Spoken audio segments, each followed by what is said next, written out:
मित्रांनो, words often confuse. आत्मविश्वासाने त्यांनी काय केलं आहे, तर त्या परिस्थितीला तोंड दिलं आहे. मग काय, कशाने, त्यांनी काय त्याचं प्रूव्ह केलेलं आहे हे आपल्याला सांगायचं आहे. तर इथे बघा, तुम्हाला पर्यायामध्ये ABCD असे 4 पर्याय दिलेले आहेत. त्याच्यामधलं बघा, तुम्हाला माहिती आहे की ए म्हणजे मेटल, हे जे आहे ते धातू आहे. आणि दुसरा METTLE हा जो आहे, हे मेटल म्हणजे ताकद, धमक, सामर्थ्य या अर्थाने हा मेटल आहे. तर हा मेटल इथे पाहिजे, म्हणून पर्याय 2 हे याचं उत्तर येतं. आणि पर्याय C आणि पर्याय D हे जे दिलेलं आहे ते मेटल, त्यातलं C कदाचित तुम्हाला बरोबर वाटू शकेल, म्हणजे ज्यांना स्पेलिंगचा कॉन्फिडन्स नसतो त्यांच्यासाठी विशेषतः. तर METTEL असं होत नाही, ते METTLEच पाहिजे. त्यामुळे बी असलेला पर्याय हा फक्त बरोबर आहे, आणि तो बी असलेला पर्याय म्हणजे दुसरा तिसरा काही नसून बघा कुठला आहे तो, तर पर्याय 2 आहे. त्यामुळे पर्याय 2 हे याचं उत्तर येणार आहे. याच्या पुढचं बघा, fill in the blank with the appropriate words. याच्यामधला पहिलं एचं जे वाक्य आहे, I am afraid he cannot, आणि त्याच्यानंतर मध्ये ब्लँक स्पेस आहे, आणि to the idea of having a woman as his boss. म्हणजे एखादी स्त्री त्याचा बॉस म्हणून असावी, या कल्पनेशी तो कदाचित काय करणार नाही, करू शकत नाही, ते आपल्याला इथे ओळखायचं आहे. आणि जो दुसरा आहे, त्या दुसऱ्यामध्ये बघा, ही वॉज व्हेरी, आणि नंतर फिल इन द ब्लँक आहे, आणि मग at making up excuses for his lateness. म्हणजे त्याचा जो नेहमी येण्याचा जो विलंब असतो, त्या विलंबाला तो आता काय काय सबबी देतो, त्याच्यामध्ये तो खूप कुशल होता, असं हे सांगायचं आहे. म्हणजे कुशल असणे ह्याच्यासाठी पाहिजे.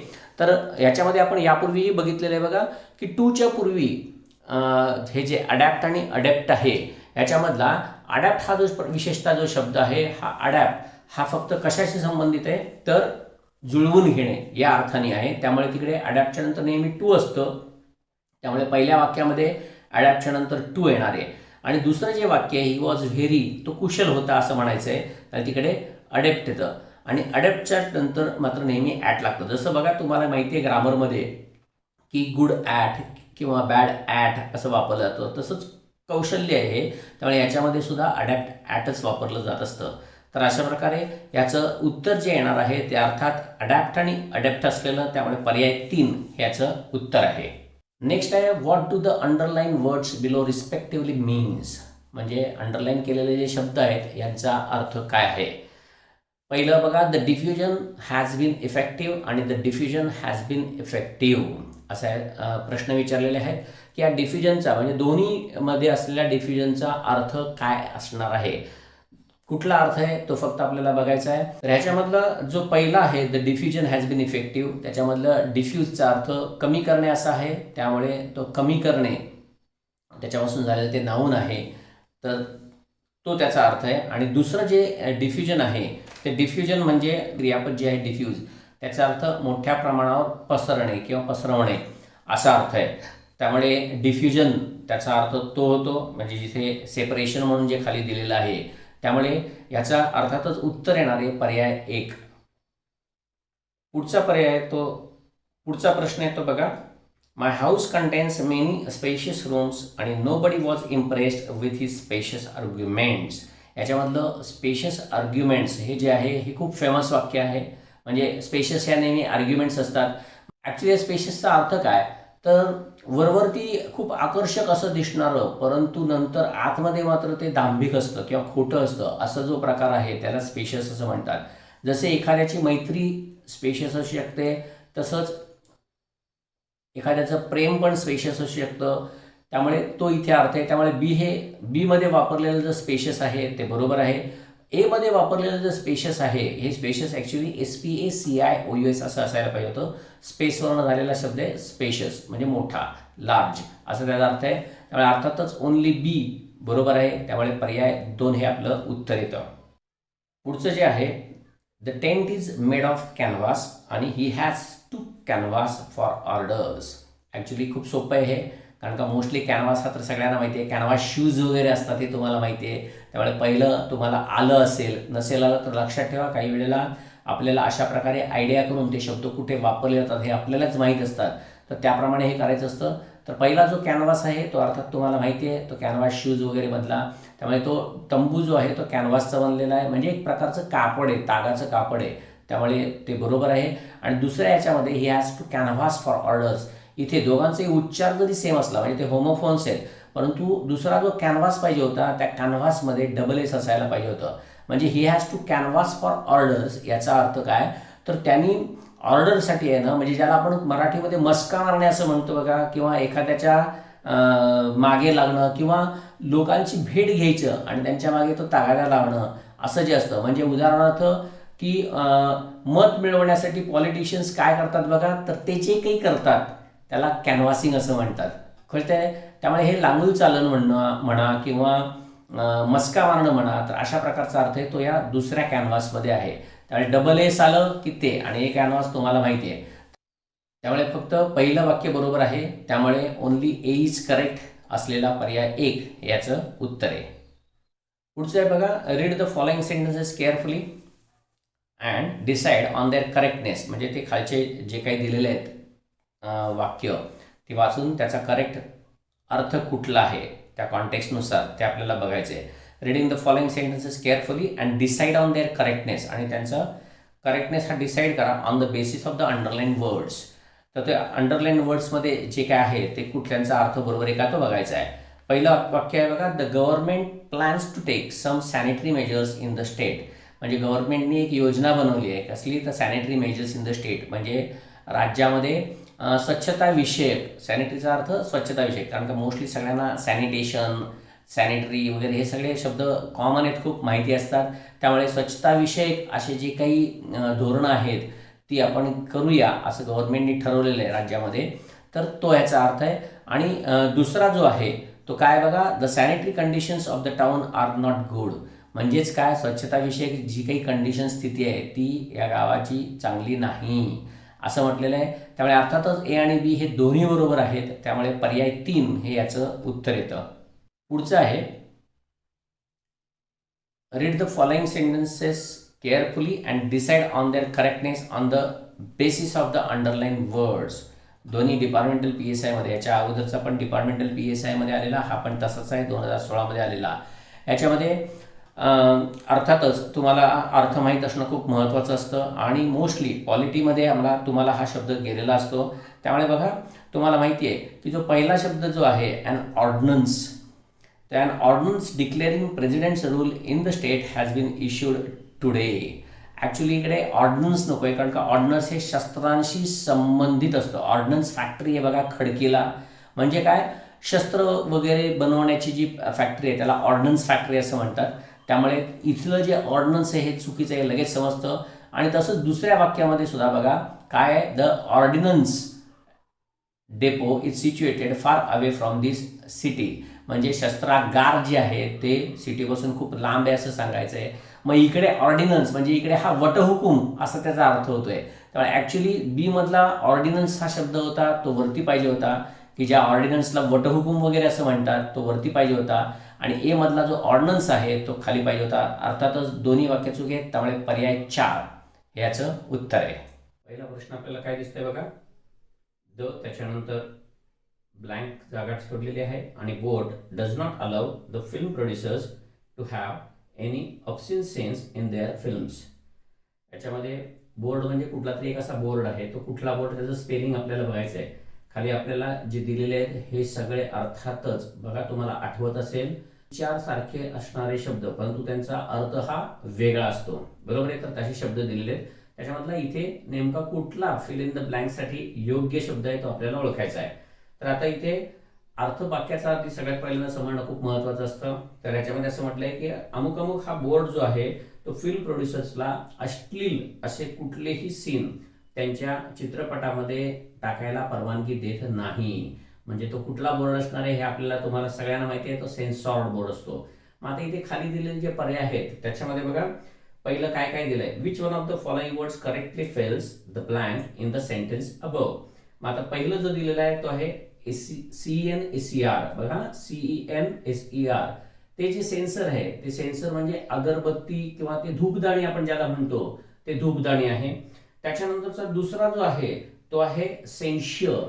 ते ॲक्च्युली आहे क्रियापद, अर्थात नाउन म्हणून पण वापरलं जातं, पण ते आहे सेन्शियल हे क्रियापद पण आहे आणि नाउन म्हणून पण वापरलं जातं. याचा अर्थ कठोर टीका किंवा कठोर टीका करणे असा त्याचा अर्थ आहे 2 नंबरचा, त्यामुळे तोही अर्थात चालणार नाहीये.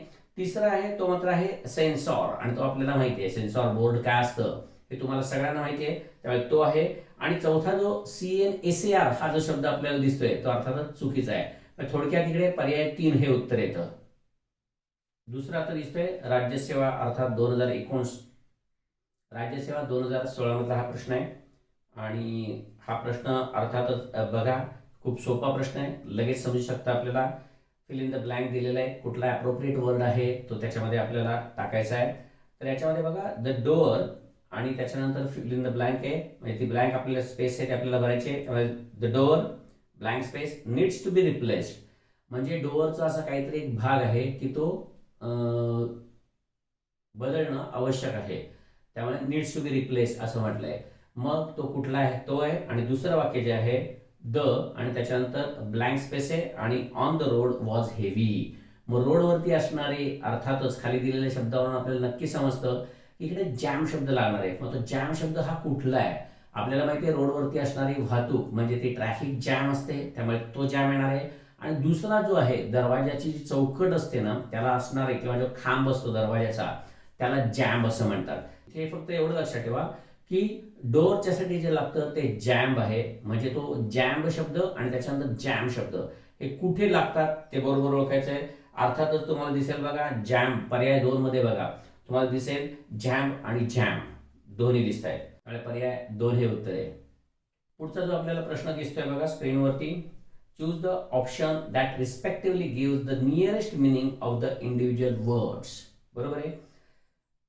पहिलं बघा he wants to file our plans, या फाईलचा अर्थ आपल्याला लगेच समजतो, बरोबर आहे.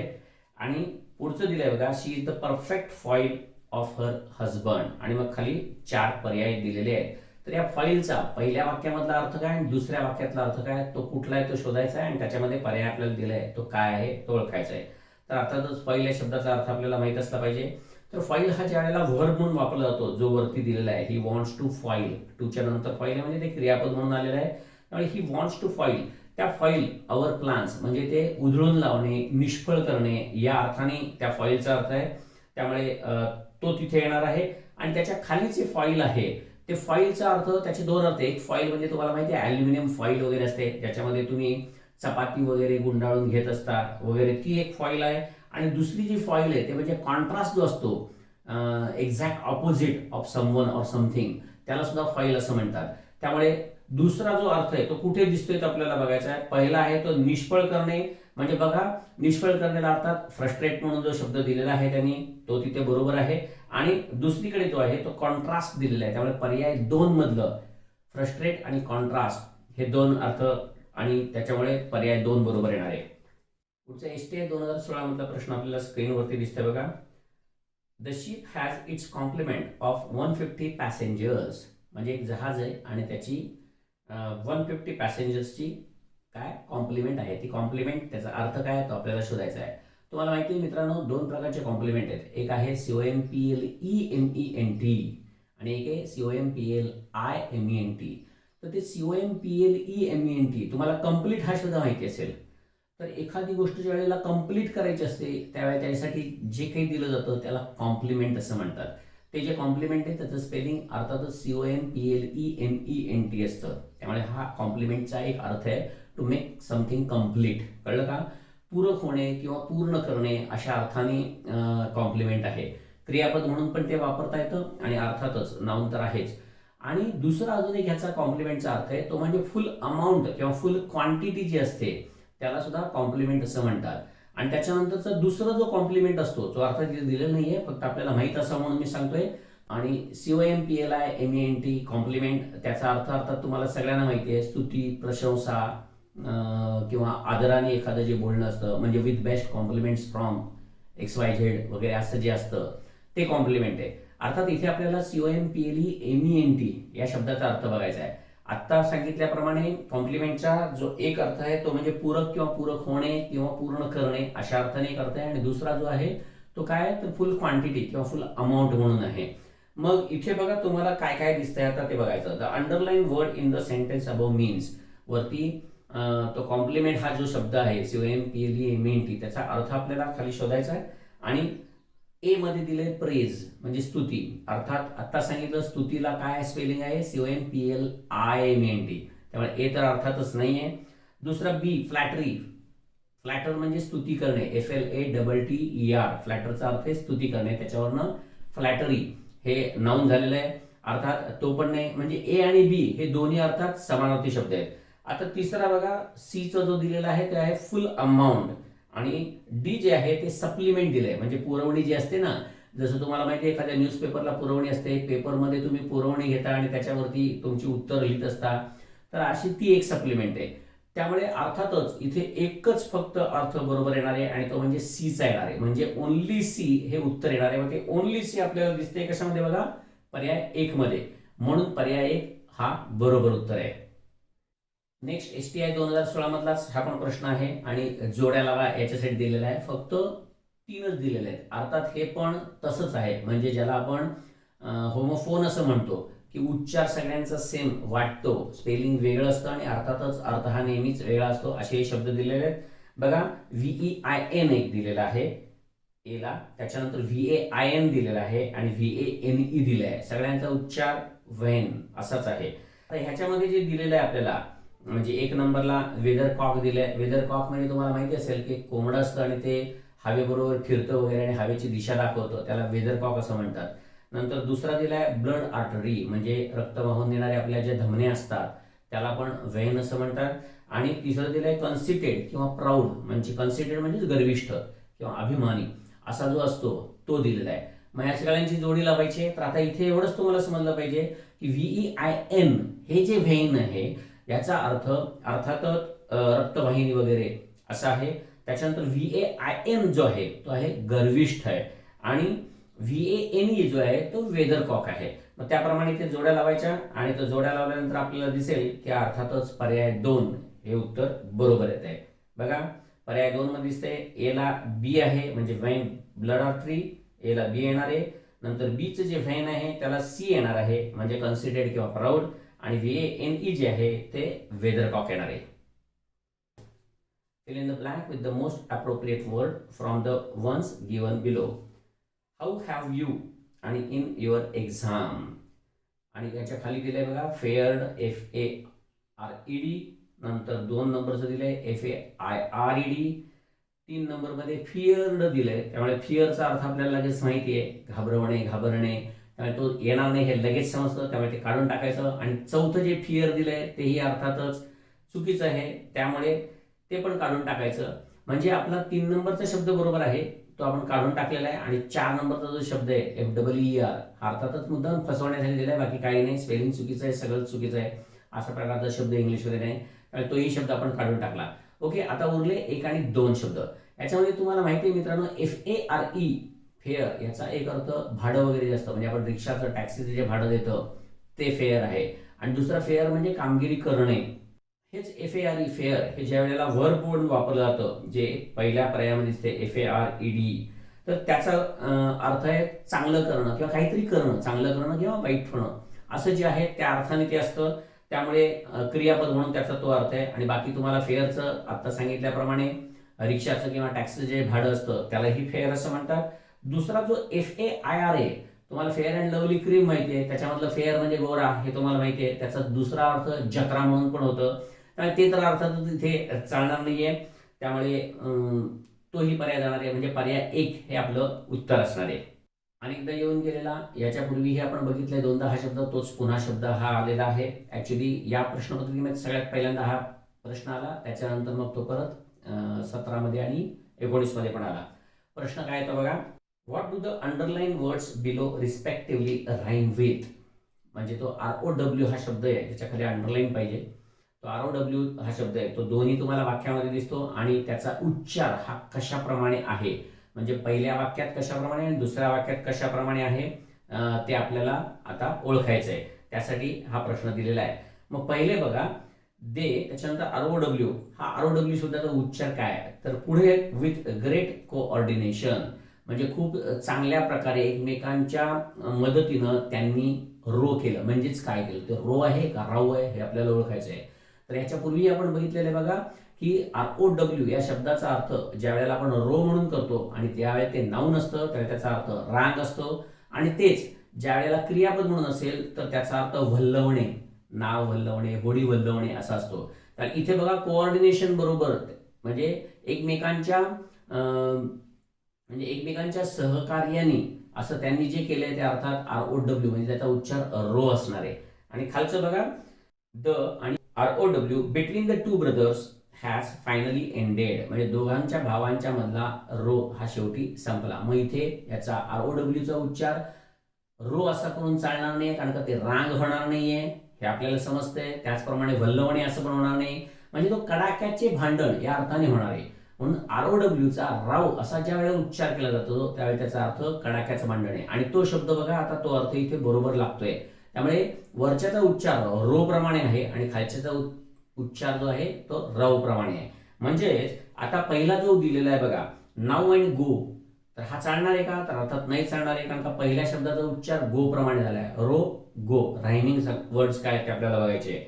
दुसऱ्या याच्यामध्ये जो आहे तो बरोबर दिसतोय बघा गो आणि म्हणजे रो आणि नाऊ प्रमाणे राव. बाकी बोथ राईम विथ गो चालणार नाहीये आणि बोथ राईम विथ नाऊ हेही चालणार नाहीये. म्हणजे पर्याय 2 हे आपलं उत्तर आहे.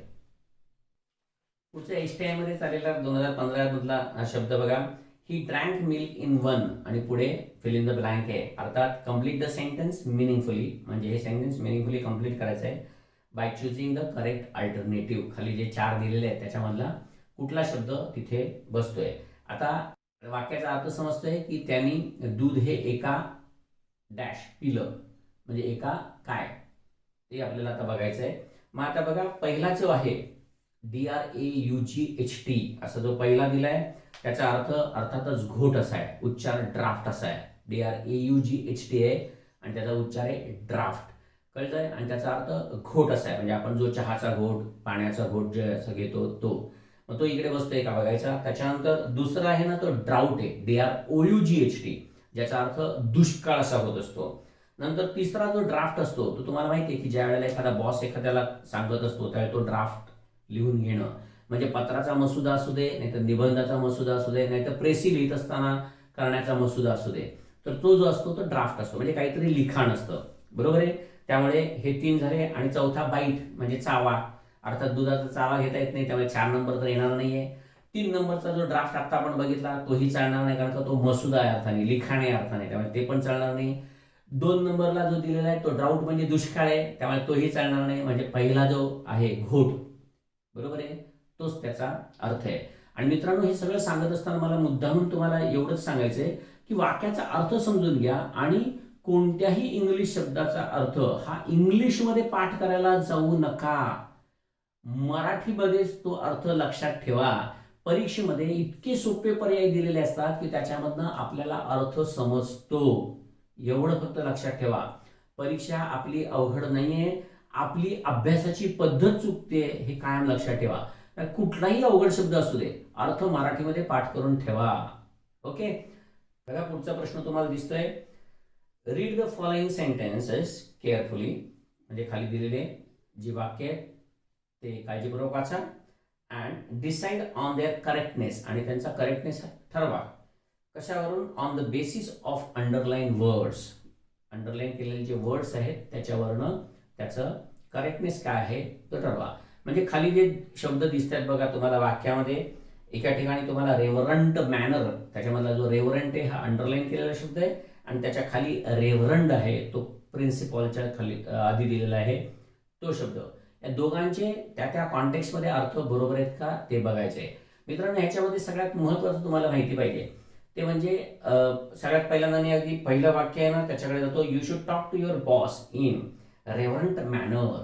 तर मित्रांनो ह्याच्यामध्ये ना REVERE असे एक क्रियापद आहे आणि त्या रिव्हिअरचा अर्थ आदर करणे, टू गिव्ह रिस्पेक्ट असा आहे, किंवा टू रिस्पेक्ट समवन असा याचा अर्थ आहे. आणि बघा ज्यावेळी तुम्ही तुमच्या बॉसशी बोलत असता त्यावेळी अर्थातच रेव्हरंट मॅनरनीच बोललं पाहिजे, म्हणजे आदर देऊनच बोललं पाहिजे.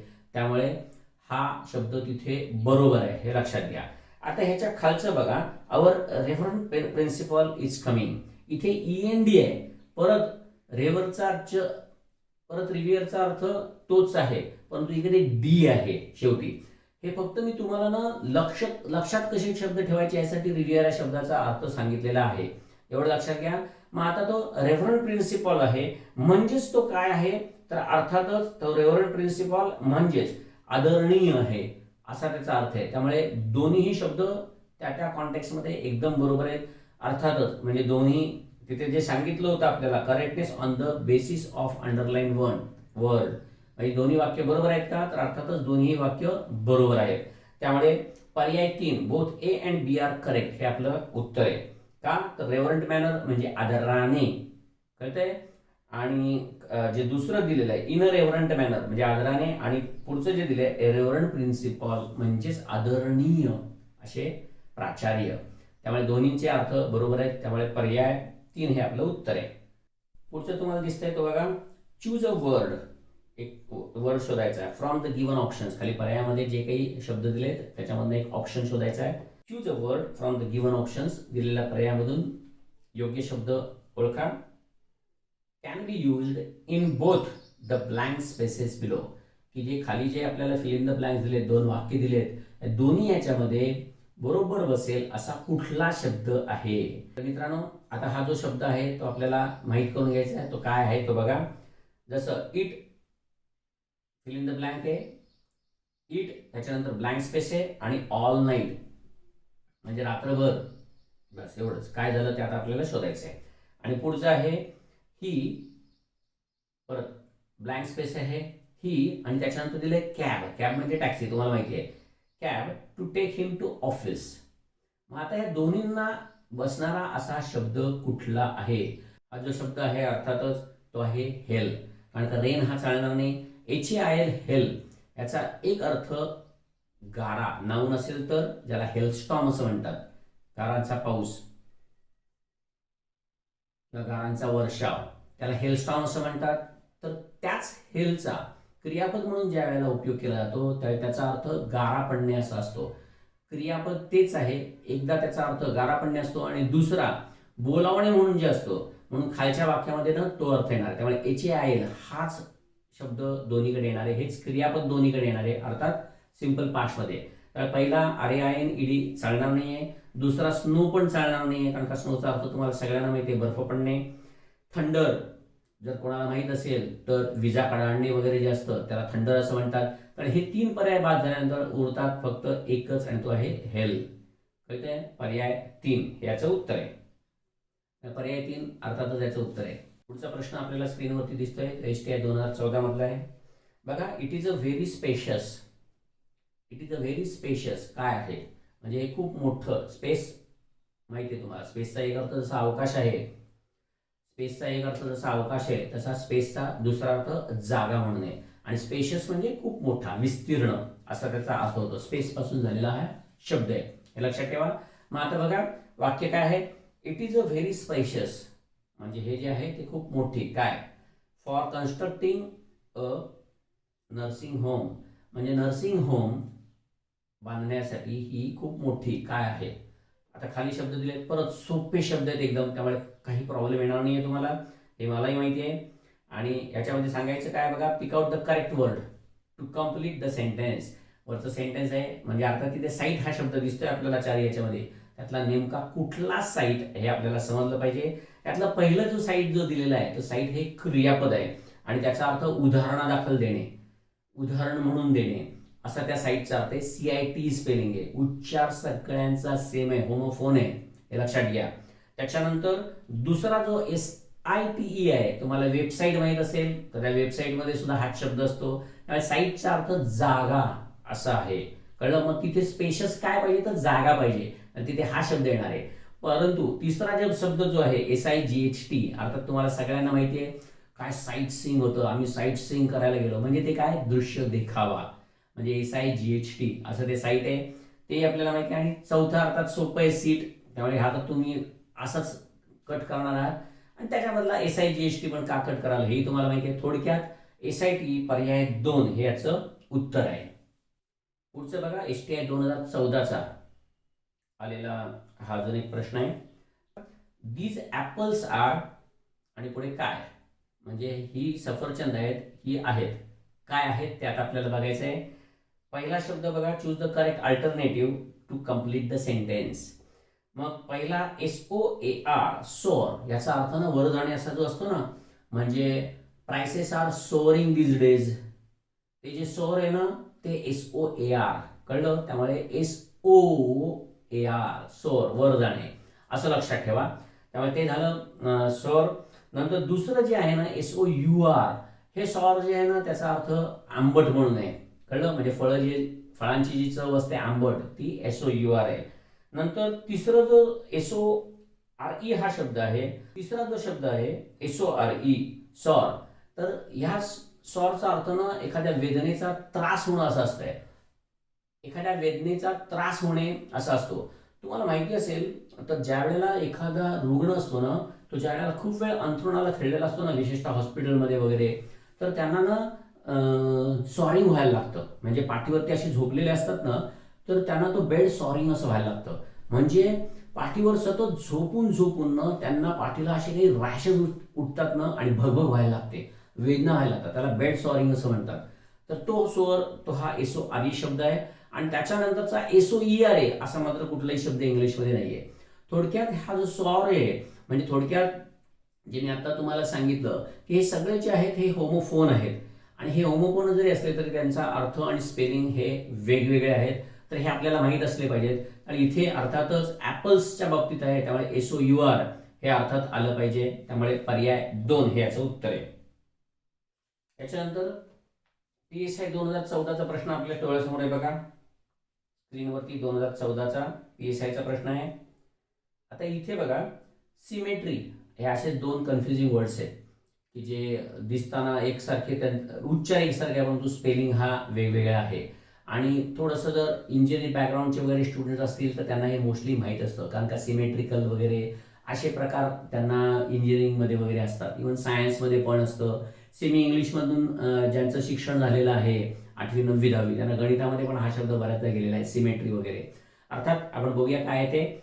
पहिलं ए वाक्य आहे, the dead body was taken to the cemetery for burial.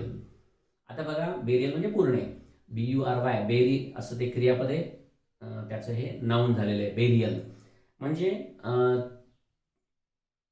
म्हणजे ती जी मृत शरीर होतं ते सिमेट्रीला पुरण्यासाठी नेलं गेलं. मग आता हे सिमेट्री कुठलं ते आपल्याला बरोबर आहे का नाही हे बघायचं आहे. मग इथे जे स्पेलिंग आहे ते आहे SYMMETRY, कळलं? हे सिमेट्री आहे. आणि दुसरं जे बी आहे त्याच्यामध्ये बघा, the building looks exquisite only because of its remarkable symmetry. आता इथे मात्र उच्चार तोच आहे, पण फक्त इकडे CEMETRY असं दिलेलं आहे. आणि अंडरलाईन असलेले वर्ड म्हणजे थोडक्यात सिमेट्री आणि हा सिमेट्री असे दोन आहेत.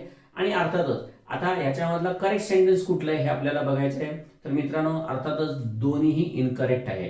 याचं कारण का बघा, सिमेट्री SY जो आहे हा सिमेट्री हा म्हणजे कसा आहे का, सिनोनिम वर लक्षात ठेवा ना तुम्ही, SY आहे त्यामुळे समान असणार आहे. त्यामुळे सिमेट्री हा जो शब्द आहे तो प्रमाणबद्ध, सगळ्याचा आकार एकदम व्यवस्थित प्रमाणाने आहे, त्याला सिमेट्री असं म्हणतात. मग डेड बॉडी काय ती अशी प्रमाणबद्ध आहे त्या ठिकाणी नेली पुरायला असं तर अर्थ होऊ शकत नाही. त्यामुळे अर्थातच तिकडे चुकलेला आहे. आणि तिकडे हा CEMETRY म्हणजे दफनभूमी हा शब्द तिथे पाहिजे. आणि दुसरं जे वाक्य आहे, ती बिल्डिंग ही ना खूप अतिशय सुंदर एक्सक्विजिट दिसते, कारण का, तर त्याची रिमार्केबल सिमेट्री म्हणजे त्याचं जी प्रमाणबद्धता आहे ती मात्र खूपच चांगली आहे असं सांगायचं, रिमार्केबल. मग त्यासाठी तिकडे मात्र SYMMETRY आलं पाहिजे. त्यामुळे अर्थातच दोन्ही चुकीचे वाक्य आहेत. का वाक्य चुकीचे? तिकडे तो असलेला सिमेट्री हा शब्द.